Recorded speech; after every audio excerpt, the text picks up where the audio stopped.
friends, I'm Mrs. Jenkins, and I'm one of the speech-language pathologists here at New Albany School. Today, I'm going to read for you Goldilocks and the Three Dinosaurs by Mo Willems.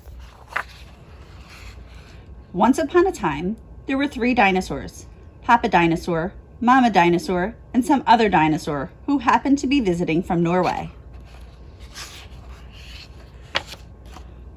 One day, for no particular reason, the three dinosaurs made up their beds, positioned their chairs just so, and cooked 3 bowls of delicious chocolate pudding at varying temperatures. "Oh boy," said Papa Dinosaur in his loud, booming voice. "It is finally time to leave and go to someplace else." "Yes," continued Mama Dinosaur, "I sure hope no innocent little succulent child happens by our unlocked home while we are someplace else." Then the other dinosaur made a loud noise that sounded like a big evil laugh, but was probably just a polite Norwegian expression. The three dinosaurs went someplace else, and were definitely not hiding in the woods waiting for an unsuspecting kid to come by. Sure enough, 5 minutes later, a poorly supervised little girl named Goldilocks came traipsing along. Just then, the forest boomed with what could have been a dinosaur yelling, "Gotcha!" But I'm pretty sure it was just the wind. The loud noise was immediately followed by another loud noise that sounded kind of like, "Be patient, Papa Dinosaur, the trap is not yet sprung." But that could have been a rock falling or a squirrel.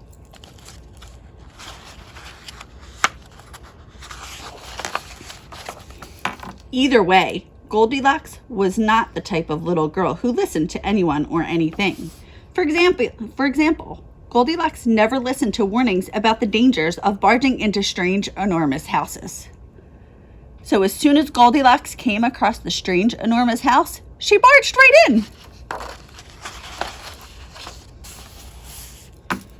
Inside, Goldilocks immediately smelled the 3 bowls of delicious chocolate pudding.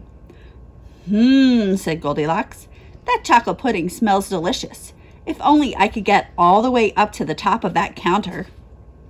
Then Goldilocks noticed a very tall ladder that just happened to be there. Certainly wasn't left for that purpose. Goldilocks climbed up the ladder and found herself face to face with 3 gigantic bowls of chocolate pudding.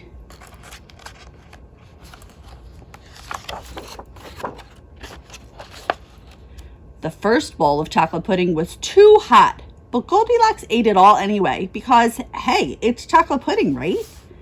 The second bowl of chocolate pudding was too cold, but who cares about temperature when you've got a big bowl of chocolate pudding? Not her.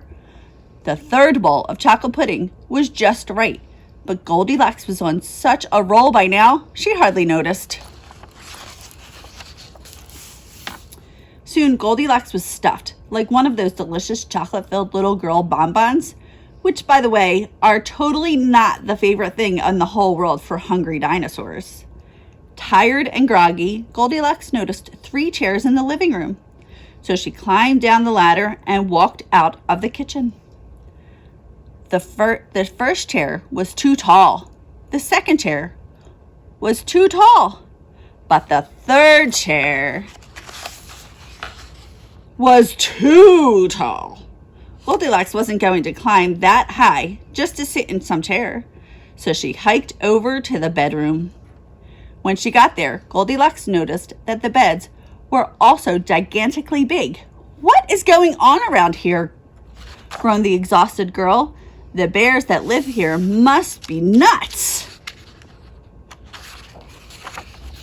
Just then, the room filled with a loud booming noise that was either a passing truck or a dinosaur gloating. "A few more minutes and she'll be asleep. Delicious chocolate-filled little girl bonbons are yummer when they're rested." Even a little girl who never listens to anyone or anything had to hear that. Goldilocks took a minute to stop and think, which was longer than she was used to stopping and thinking. "Hey," she told herself, "this isn't some bear's house. This is some dinosaur's house." Say what you like about Goldilocks, but she was no fool. As quickly as she could, she ran to the back door and got out of there. Just then, a loud plane flew by, which sounded pretty much like a trio of dinosaurs yelling, "Now!" or "Charge!" or Norwegian expression for "Chewy Bonbon time!" Suddenly, and completely coincidentally, the three dinosaurs rushed through the front door, but they were too late. Goldilocks was gone, and all that was left in the house were three disappointed dinosaurs.